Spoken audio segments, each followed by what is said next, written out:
Sa kasalukuyan, dalawang pangunahing pananaw ang umiiral sa Pilipinas pagdating po sa regulasyon ng cryptocurrency.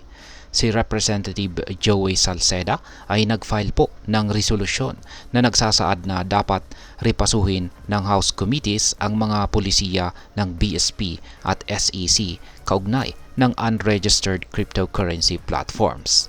Sa kabilang banda, ang InfraWatch ay naghahangad na tuluyan ng ipagbawal ang mga unregulated exchanges. At ayan po ang siyang ating pag-uusapan sa video na ito. Pero bago po tayo magpatuloy, ay nais ko lamang po munang bigyang linaw ang aking disclaimer kung saan ang nilalaman po ng video na ito ay hindi po ito isang financial advice. For education and information purposes lamang po ang layunin nito. At ayan, ano nga ba ang plano ni Ginoong Salceda? Yan, si Representative Joey Salceda. Siya po ay nagmumungkahi na buwisan or bigyan patawan po ng tax ang mga foreign cryptocurrency service providers na nag-operate dito sa Pilipinas pero hindi rehistrado sa ibang bansa. Ang layunin nito ay makalikom ng karagdagang kita para po sa gobyerno. Dapat daw bigyan ng VAT ang mga non-resident digital service providers. Ngayon ay ano ang naging reaksyon ng publiko dito? Marami pong miyembro ng Filipino crypto community ang tumutol sa panukalang ito. Sinasabing wala namang suporta ang gobyerno sa mga platform na ito at kulang sa kakayahan ang pamahalaan para i-monitor ang mga ito ng tama. Ngayon ay ano ang posibleng benepisyo ng proposal ni Ginoong Salceda?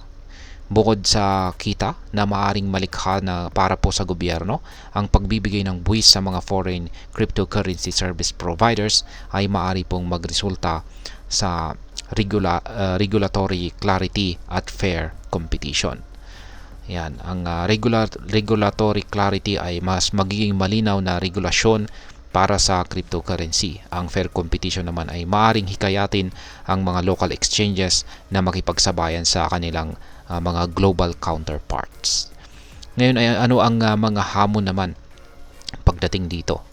Unang-una ay ang execution difficulty.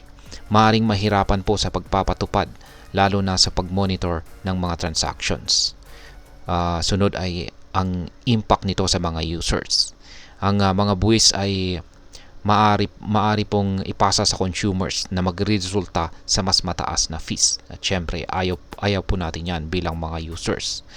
At ang panghuli ay ang consumer protection. Hindi nangangahulugang masisiguro ang consumer protection or hindi po nakakasiguro na mapoprotektahan ang mga gumagamit sa mga ito. Ngayon ay ano naman ang proposal ng InfraWatch? Ang InfraWatch naman ay naghahangad na tuluyan na pong ipagbawal ang mga unregulated exchanges. Kamakailan po ay humiling sila sa SEC na imbestigahan itong sina Bitget at OKX dahil sa kanilang unauthorized operations dito sa Pilipinas. Ngayon ay ano naman ang naging reaksyon ng publiko? Marami po ang negatibong reaksyon ng Filipino crypto community sa request na ito. Kritiko nila ang regulasyon ng gobyerno at iniisip nilang monopolisado ang InfraWatch, monopolisado ng InfraWatch ang market. Yan, or gusto po nilang i-monopolize ang crypto market dito sa Pilipinas. Ngayon ay ano ang posibleng benepisyo ng proposal naman ng InfraWatch?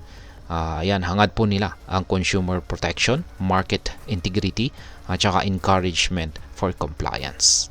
Pero yung mga hamon po rito ay limitasyon sa access, regulatory overreach perception, at operational challenges. Kaya, ayan. Ngayon ay ano naman ang aking masasabi tungkol dito? Ang dalawang panukala ay parehong may benepisyo po at hamon. Ang taxation na proposal ni Ginoong Salceda ay maaari po itong magdulot ng regulatory clarity at fair competition. Pero mahirap ipatupad at may impact po sa mga users. Sa kabilang banda, ang ban proposal naman ng InfraWatch ay nagbibigay po ng proteksyon sa mga consumers para maaring makita bilang overreach at mag-limit po ng options para sa mga investors. Kaya ayan ang balanced regulatory approach ang pinakamainam. Isang paraan na manghihikayat ng innovation at masisiguro ang kaligtasan ng mga consumers. Kaya napakahalagang maging open ang gobyerno at ang mga stakeholders para makahanap po ng solusyon na magbibigay ng benepisyo para sa lahat. At ayan, hanggang dito na lamang po tayo sa video na ito mga ka-crypto. Sana po ay inyong nagustuhan ang aking paliwanag sa video na ito. Kung inyo po itong nagustuhan, pag-click lamang po ang like button nito. Para naman po sa mga bago lamang dito, kayo po ay aking inaanyayahan para mag-subscribe. Pag-click na rin po ang bell icon nito dahil ito po ang siya magsisilbing notification nito sa mga bago kong videos na akin pong ina-upload sa aking YouTube channel na ito. Marami pong salamat sa panonood, ingat po tayo lagi at God bless po sa ating lahat.